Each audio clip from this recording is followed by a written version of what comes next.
Bobby! Ate Bobby! Buti na lang dumating kayo.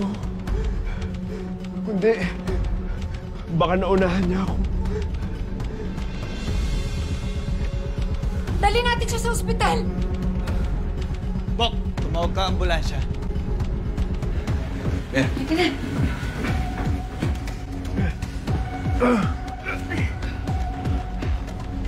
Aray!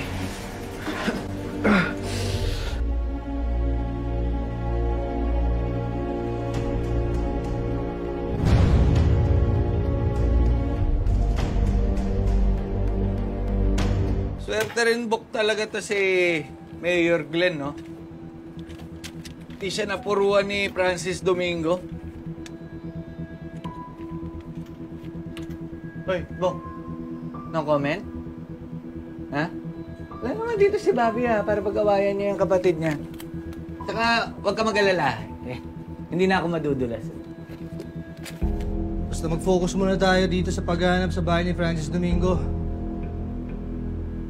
Maghanap tayo ng ebidensya na magkokonek sa kanya sa sindikato.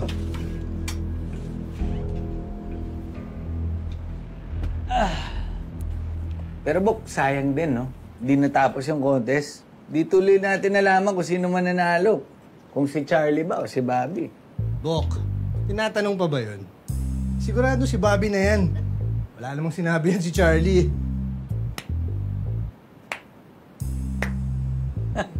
Yan ang mga sagot, Bok. Kita mo? Natututo ka na sa akin.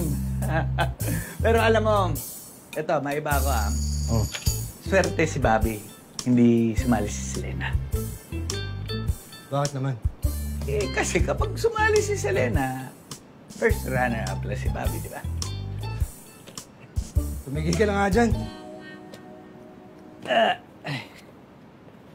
Pumatapos na ito.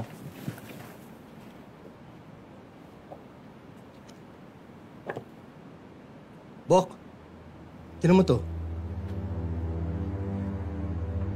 Uy. Si Roman at si Francis to. Tinan mo yung date. 2019 pa. Ibig sabihin, matagal na magkakilala si Francis at si Roman. Hindi kaya si Roman na ngayon yung bagong head ng sindikato dito sa Calabari. Kasi di ba nabanggit mo na kanang kamay siya ni Boss Amo? Tapos nawala si Boss Amo. Siya na ngayon bagong head. Make sense, di ba?